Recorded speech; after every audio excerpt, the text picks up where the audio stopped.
বাংলার এক পুরনো মফস্বল শহর, নাম সোনারপুর। শহরটা তেমন নামডাকের নয়, কিন্তু এর বুকেই ছিল শত বছরের পুরনো পদ্মাবতী মন্দির। মাটি কদমের গন্ধ, শিকড় বাকড়, মগজ ধরা শ্যাওলা দেওয়া দেবালয়ের গায়ের আভা ছিল অন্যরকম। কথিত আছে, এই মন্দিরের দেবীমূর্তি রাতে স্বপ্নে কারো সাথে কথা বলেন, আর তার বাণী সত্যি হয়। সেই শহরেরই মেয়ে পদ্মাবতী, বয়স 17, কৃষক পরিবারে জন্মানো, কিন্তু মনটা যেন আকাশ ছোঁয়ার বাসনা নিয়ে ভরা। পদ্মাবতী ছিল অদ্ভুত রকম কল্পনাপ্রবণ। পড়াশুনোতেই তার সুখ, অথচ গ্রামের মানুষ তাকে প্রায়ই বলে, এত বই পড়ে কি হবে রে পদ্মা, মেয়ে মানুষ স্কুলে বেশি গেলেই বেয়ারা হয়ে যায়। কিন্তু পদ্মাবতীর দুঃসাহনের চোখ তখনও থেমে থাকতে শেখেনি। সে স্বপ্ন দেখত একদিন সে গ্রাম ছাড়িয়ে অনেক দূরে যাবে, শহরে গিয়ে পড়াশুনো করবে। সে শিক্ষক হবে, মেয়েদের পড়াবে যারা আজ ঘরের ভেতরে বন্দী। সংগ্রামের শুরু। পদ্মাবতীর বাবা অন্ধভাবে কুসংস্কার মানতেন। তিনি বলতেন, মেয়ে মানে পরের বাড়ির মানুষ, তার এত শিক্ষার দরকার নেই। মা চুপচাপ থাকতেন। কিন্তু পদ্মাবতী যখন মাঝরাতে খড়ের প্রদীপ জ্বালিয়ে লেখাপড়া করত, মা নিঃশব্দে দরজার কাক দিয়ে তাকাতেন। মেয়ে যে কত বড় স্বপ্ন নিয়ে বেঁচে আছে তা অনুভব করতেন। এই সময় একদিন দুর্যোগ এলো। দুর্ভিক্ষ আর বন্যায় পদ্মাবতীর কৃষিক্ষেত্র নষ্ট হয়ে গেল। সংসারে অনাহার। অল্প বয়সে পদ্মাকে ধনী জমিদারের বয়স্ক ছেলের সঙ্গে বিয়ে দেওয়ার চেষ্টা শুরু হলো।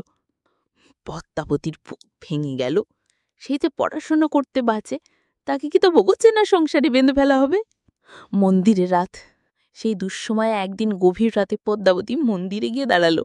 পূর্ণিমার আলোয় মূর্তিটিকে দেখে সে কাঁদতে কাঁদতে বলল, মা, আমি যদি সত্যিকারের সন্তান হই তো তুমি আমার পথ দেখাও। আমি শুধু পড়াশোনা চাই, আমি শুধু স্বপ্ন চাই। চোখ ভিজে একটু ঘুমে ঢুলে পড়তে পড়তে পদ্মাবতী তখন স্বপ্ন দেখল। স্বপ্নে দেবী মূর্তি জেগে উঠলেন, তার ঠোঁট নড়ে উঠল, কানে ভেসে এলো বাণী, তুমি স্রোতির মতো বয়ে চলো, একদিন তুমি আলু হয়ে উঠবে। পদ্মাবতী ঘুম ভেঙে ভোরে মন্দির থেকে বেরল, আর ভেতরটা ভরে উঠল অদম্য শক্তিতে।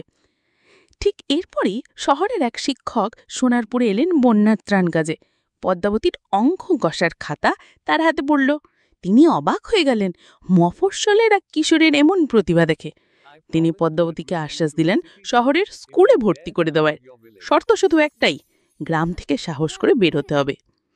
প্রথমে পরিবার আপত্তি করল, কিন্তু মায়ের ঢকঢাল স্বর সমর্থনে অবশেষে সিদ্ধান্ত হলো পদ্মাবতী যাবে শহরে। কাঁদতে কাঁদতে বাবাও পরে সম্মতি দিলেন। উত্তরণ: শহরে গিয়ে পদ্মাবতী লড়াই করল দিনরাত, টাকার টানাটানি সামলে কাজ করে পড়াশোনা চালিয়ে গেল। অক্লান্ত পরিশ্রম বা সাহসের জেরে সে বিশ্ববিদ্যালয়ে ভর্তি হলো। কয়েক বছর পর পদ্মাবতী সোনারপুরে ফিরে এলো, তবে এবার সে একজন শিক্ষক। গ্রামের মেয়েরা যাদের বিয়ে দিতে চেয়েছিল অল্প বয়সী, তারাই এখন পদ্মাবতীর হাত ধরে পড়তে আসে। পদ্মাবতী নতুন স্কুল করে তুলল, স্বপ্ন শিখা বিদ্যালয়, যেখানে মেয়েদের জন্য পড়ালেখার দরজা খুলে গেল। শেষ দৃশ্য: অনেক বছর পর এক সন্ধ্যায় পদ্মাবতী আবার সেই পুরনো মন্দিরে এলো। গোধূলির রঙে নদীর স্রোত মন্দির ঘাটে এসে মিলল।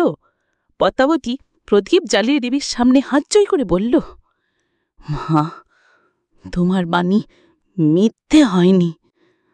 আমি আজ শুধু নিজের জন্য নয়, গ্রামের সব মেয়ের জন্য আলো জ্বালিয়ে দিই। নদীর বাতাসে শাওলা তারা মূর্তির ঠট যেন আবার নগে উঠল। যে স্বপ্ন দেখে সেই তো আলো হয়ে ওঠে। আর পদ্মাবতীর চোখ থেকে অশ্রু গড়িয়ে পড়ল, তবে ব্যর্থতার নয়, সফলতার অশ্রু।